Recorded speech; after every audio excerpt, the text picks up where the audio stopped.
अगर आप जन्नत में दाखिल हो जाएं तो सबसे पहला काम जो आप करना चाहेंगे वो क्या होगा? हम में से हर शख्स जिंदगी में एक बार तो इस बारे में सोचता ही है ना। हर शख्स अपने जहन के मुताबिक मुख्तलिफ चीजों के बारे में सोचता है।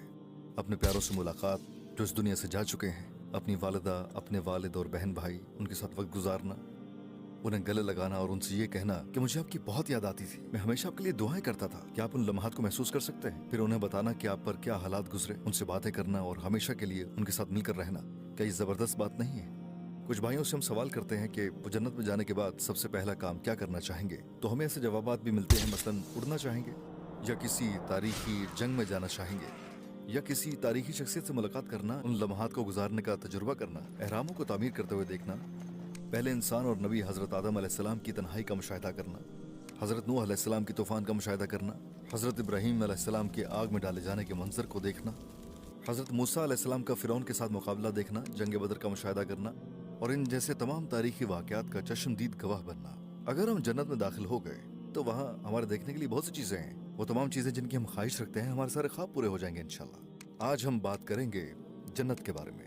मेरे पास नबी करीम सल्लल्लाहु अलैहि वसल्लम की कुछ हैरत अंगेज अहादीस है। हम कुछ ऐसे सवालात के जवाबात भी देंगे जिनके बारे में लोगों को अक्सर तजस्सुस रहता है। मैं आपसे बिल्कुल बुनियादी सवाल पूछता हूँ, क्या हम जन्नत में जाना चाहते हैं? हम सब चाहते हैं, है ना? जन्नत का मंजर कुछ इस तरह से बयान किया गया है कि बाज़ औक़ात जब आप इसके बारे में सुनते हैं तो आपको ये कुछ अफसानवी बातें लगती हैं। मतलब जन्नत में उड़ना, आप किसी चीज की ख्वाहिश करते हैं और वो फौरन वहां जाती है। एक ही वक्त में कई जगहों पर मौजूद होना। भाई, अगर जन्नत बहुत अफसानवी ना लगती और एक इंतहाई आम सी चीज लगती तो इतनी पुरकशिश ना होती। एक हदीस कुदसी में इरशाद है, अल्लाह अज़्ज़ा व जल ने फरमाया, मैंने अपने परहेजगार बंदों के लिए ऐसी नेमतें तैयार की हैं जो किसी आंख ने नहीं देखी, किसी कान ने उनके बारे में नहीं सुना और किसी इंसान के दिलो दिमाग में कभी उनका ख्याल भी नहीं गुजरा।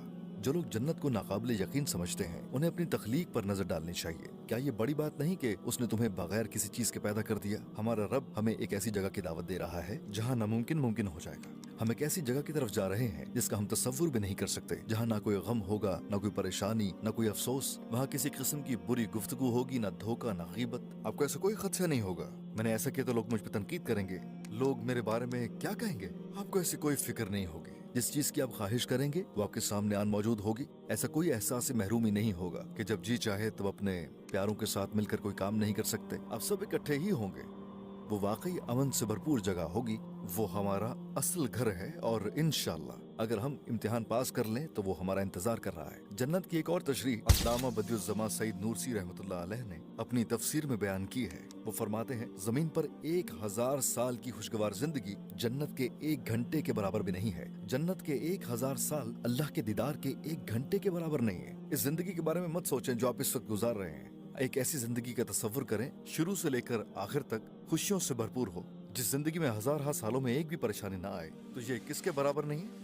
जन्नत के 1 घंटे के बराबर। हम ऐसी जिंदगी की बात कर रहे हैं जो नेमतों से भरपूर है, जिसका हम तस्वुर भी नहीं कर सकते। और जन्नत की 1000 साल की जिंदगी दीदार बारी ताला के 1 घंटे के बराबर भी नहीं है।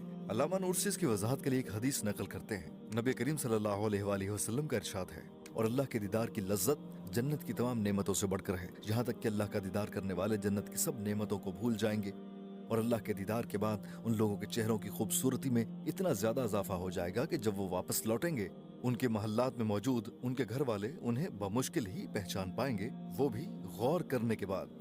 तो हम अल्लाह अज़्ज़ा वजल के हुस्न को कैसे समझ सकते हैं? इसको यूं समझें कि रात का वक्त हो और पूरा चांद निकला हुआ हो और उसकी रोशनी का अक्स समंदर पर पड़ रहा हो। उस वक्त चांद की रोशनी कहाँ से आ रही है?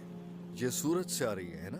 चांद की अपनी रोशनी नहीं होती। बिल्कुल इसी तरह कुछ औकात ऐसे होते हैं जब हम जमीन पर जिंदगी से बहुत लुत्फानंदोज होते हैं, अब बहुत खुश महसूस करते हैं, अपने दोस्तों के साथ हैं, अब अपने घर वालों से गले मिलते हैं। तो क्या आप जानते हैं कि इस दुनिया की तमाम खूबसूरती का मतलब क्या है? ये सब के सब साया है अल्लाह की खूबसूरती के साए का, जो बहुत से पर्दों में पोशीदा है। अब यहाँ मेरे हाथों में एक आईना है जो सूरज की रोशनी मुनक्किस कर रहा है। आईने में सूरज से मुझे मोहब्बत है। बिल्कुल इसी तरह हम उन पर्दों से मोहब्बत करते हैं जो अल्लाह की खूबसूरती की अक्कासी करते हैं। फिर एक दिन वो आईना जिससे आपको मोहब्बत है टूट जाता है। मिसाल के तौर पर जिंदगी में आपको कुछ मुश्किलात आती हैं, आप सर उठाते हैं और देखते हैं कि वो खूबसूरत रोशनी आईने की अपनी नहीं थी, बल्कि वो तो सूरज से आ रही थी।